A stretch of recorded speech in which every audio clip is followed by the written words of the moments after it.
Hai halo, assalamualaikum teman-teman semua. Selamat datang di Daumi Channel. Kali ini aku membuat apem tepung beras. Yuk dicek apa bahan-bahan dan caranya bagaimana. Cek di sini. Yuk mari. Nah, teman-teman, di sini sudah ada tepung beras, tepung sagu, kelapa parut, air, duren, kemudian minyak sayur, gula pasir, garam, ragi instan.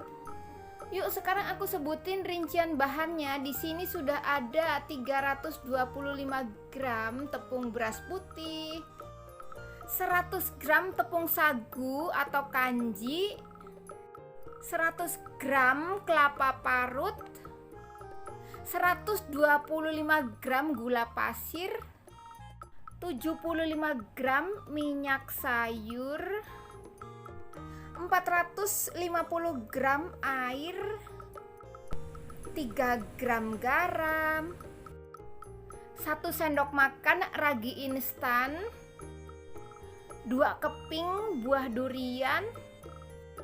Nah, sekarang ayo kita mulai. Di sini aku menggunakan blender ya, seperti ini. Tidak pakai ulen-ulen, dah capek tanganku. Nah, aku masukkan air pertama ke dalam blender. Masukkan gula pasir, lalu garam, ragi instan. Setelah ragi, kemudian masukkan tepung beras, kemudian tepung sagu masukkan, kemudian kelapa parut dimasukkan. Nah, sekarang semua bahan sudah dimasukkan, kemudian kita siap-siap untuk memblender. Sudah jejeg dan tepat. Lalu tutup blenderannya supaya nanti nggak ciprat-ciprat begitu ya teman-teman. Sekarang ayo kita on kan. Nah, seperti ini kita blender selama 5 menit aja ya teman-teman.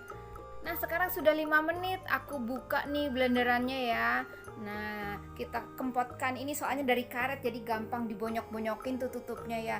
Kemudian kita siapkan ini tempat air teman-teman, atau teko air ya. Kita tuangkan deh ke sini adonannya. Nah, sekarang sudah kita tuang nih adonannya di sini. Sudah aku tuang adonannya di sini. Kemudian ditutup seperti ini ya teman-teman, sampai 1 jam begitu. Nanti dia akan berkembang jadi lebih banyak jumlah adonannya atau naik begitu ya, raginya fermentasi begitu. Nanti dia akan lebih tinggi dari ini nih, lebih tinggi nanti hasilnya. Nah, kita diamkan deh di sini biar sampai 1 jam kemudian. Nah, teman-teman, ini tuh sudah 1 jam ya. Ini aku aduk-aduk biar supaya nih antara buih-buihnya tuh nanti pecah, supaya bercampur. Karena sudah difermentasi tadi kan, jadinya ini tepungnya agak ngendap ya. Jadi harus diaduk-aduk supaya tuh tepungnya tidak ngendap lagi. Kemudian aku akan tambahkan minyak. Nah, sekarang sebagian minyak ini nih kita ambil untuk mencampur ke adonan atau untuk mencampurkan ke adonan nih ya. Tuang di dalam sini nih. Nah, begitu. Kita aduk sampai rata deh pokoknya. Nah, kan sudah selesai diaduk ya. Lalu kita ambil deh kira-kira segini nih. Yuk, di sini aku sudah siapkan kuali. Ini tuh sudah panas karena ada hawa-hawa panas gitu di atas kuali ya. Kemudian aku nih menyediakan atau menyiapkan tisu dapur yang tidak rontok ya, seperti ini. Kita tapkan di atas sisa minyak yang tadi. Kemudian aku oles-oles nih untuk kualinya supaya mencegah tidak lengket nanti jika kita taruh adonan di atasnya begitu ya teman-teman. Nah, seperti ini dioles semuanya, tengah-tengahnya begitu. Yuk, sekarang tuangkan adonan yang barusan aku sendok nih ya. Nah, jangan lupa tuh teman-teman ya, diseser-seser ke samping begitu, atau dilemet-lemetkan, apa sih ya namanya tuh, dioles-oles ke samping begitu supaya pinggirannya tuh agak tipis begitu teman-teman. Jadi untuk membedakan apem dan serabi. Begini caranya. Nah, si serabi itu kan biasanya ditaruh begitu saja langsung ditutup ya teman-teman. Tapi kalau kue apem tuh di pinggirnya harus ada kayak adonan tipis-tipis begitu ya, garing-garing, pokoknya ada tipis-tipisnya begitu. Nah, itulah yang disebut apem. Tapi kalau serabi bulat begitu aja tanpa ada pinggiran tipisnya begitu teman-teman. Lalu kita tunggu deh sebentar, nanti akan ada sinyal dari dalam nih, suara kretek-kretek begitu, suara air kayak air meletus begitu ya di dalam sana. Itu tanda-tanda si kue apemnya sudah matang teman-teman.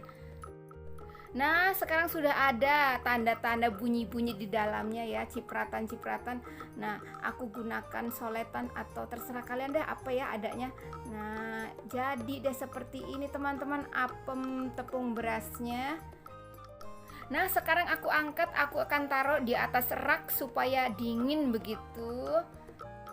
Ayo kita menuju rak yang sudah aku siapkan nih seperti ini ya teman-teman. Pokoknya biar ada bawahnya tuh bolong-bolong begitu teman-teman. Jadi supaya tuh cepet adem begitu ya. Jadi kalau misalnya bawahnya tuh nggak bolong-bolong akan berkeringat teman-teman. Lalu aku nih akan melanjutkan mengoles kembali kualinya.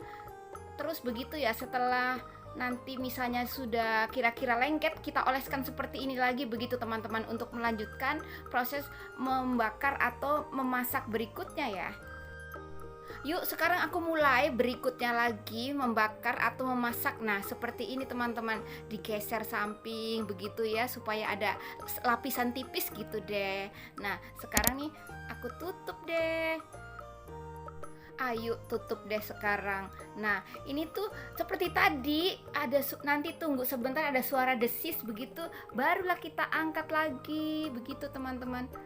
Nah ini sudah matang dan lanjutkan seperti hal yang sama seperti tadi ya teman-teman, cara untuk memasaknya. Yuk kita kumpulkan di rak lagi. Dan ahai temannya tuh sudah menunggu satu, ini yang kedua begitu ya, dan selanjutnya sampai adonan habis ya teman-teman. Nah teman-teman, beginilah ya teman-teman cara membuat kue apem ya, gampang kan teman-teman ya. Ya nggak ada bedanya sama serabi, cuma kalau ini kan pinggirannya tuh ada sedikit tipis ya. Nah seperti inilah ya. Dan ini sekarang nih aku sudah mau selesai teman-teman nih ya, sudah satu demi satu matang. Dan sekarang aku mau ambil ini satu lembar atau satu keping apalah begitu ya, untuk aku coba sobek nih teman-teman, kira-kira seperti apa sih seratnya. Yuk. Nah aku pisahkan serabinya ini satu dari temannya ya, karena aku akan menyobek. Jadi kalau nanti kena tangan aku takutnya cepat basi teman-teman. Jadi seperti inilah ya penampakan seratnya tuh kan ya. Namun jika tidak pakai ragi itu tidak berserat seperti ini teman-teman. Jadi seratnya sedikit dan agak keras begitu kalau tidak memakai itu apa ya, ragi instan begitu. Inilah dia penampakannya, serat-serat seperti ini teman-teman, dan rasanya tuh empuk teman-teman. Coba deh jika ada kalian ada waktu kesempatan, bisa lah ya membuat ini tuh tampak kelihatan kelapanya hitam-hitam teman-teman, karena kan pokoknya rasanya enak nih ya, aku makan nih. Pokoknya nih kelapanya kan hitam-hitam ya teman-teman. Jadi terserah kalian mau kelapanya dikerok ataupun kelapanya tidak dikerok ya. Tapi aku membuatnya kelapanya yang hitam begitu, tidak dikerok kulitnya teman-teman. Jadi akan menambah rasa gurih begitu. Untuk ini si kue apemnya terasa lebih gurih begitu jika tidak dikerok kulit hitamnya itu teman-teman. Yuk selamat mencoba ya. Dan bisa juga dimakan dengan varian lain seperti tadi kan aku ada berapa gepok durian atau berapa keping durian ya, akan aku taruh durian juga begitu teman-teman. Nah sekarang aku ambil satu butir, satu keping ya buah durian. Ini akan aku ambil nih daging duriannya ya teman-teman. Ini bijinya juga bisa dimakan sebetulnya teman-teman, tapi direbus dulu ya, direbus kemudian sudah matang begitu dimakan deh. Rasanya tuh licin-licin teman-teman. Biji durian tuh aku pernah coba ya waktu di kampung, maklum kan walaupun nggak makan duriannya. Jadi kalau biasa kan di tukang jualan durian tuh ada terkumpul gitu biji-bijinya, kemudian aku pungut, aku masak di rumah, lalu aku makan deh teman-teman, begitu ceritanya ya. Nah sekarang aku enyek-enyek nih supaya nih hancur apa ya, serat-seratnya terputus gitu, karena aku akan buat bulat ini ya. Aku nanti akan buat bulat-bulat untuk ditaruh di atas kue apem ini begitu bersama es krim teman-teman. Aku sih naruhnya ya untuk menambah manis rasanya begitu. Ayo kita taruh deh. Nah ini dia penampakannya teman-teman setelah aku bikin bulat ini duriannya ya. Tuh ini tuh sudah tanpa biji dan aku kasih es krim. Itu es krim vanila dan coklat begitu teman-teman. Aku taruh deh di atasnya. Kemudian setelah aku enyek-enyek tuh tadi si es krim dan duriannya teman-teman, hasilnya seperti ini. Maklum tadi aku nggak kasih kalian lihat karena nanti kelamaan lah. Nah di sini setelah sudah seperti ini nih baru aku kasih tunjuk ke kalian. Seperti inilah dia penampakannya antara durian dan es krim ya. Tuh dipotong-potong seperti ini, lembutnya tuh ya si apemnya. Dan selamat mencoba ya teman-teman semua. Jika ada waktu, kesempatan dan bahan dan rasanya tuh apalagi dicocol dengan es krim seperti ini ya teman-teman, dengan durian dengan es krim itu sih cuma saran ya teman-teman. Tapi jika kalian ingin menggunakan coklat leleh ataupun coklat topping atau rasa-rasanya begitu ya teman-teman, suka-suka kita mau apalah adanya di rumah begitu teman-teman. Dan bolehlah di like, di komen, di subscribe ya teman-teman, karena like, komen, subscribe itu gratis. Terima kasih sudah nonton.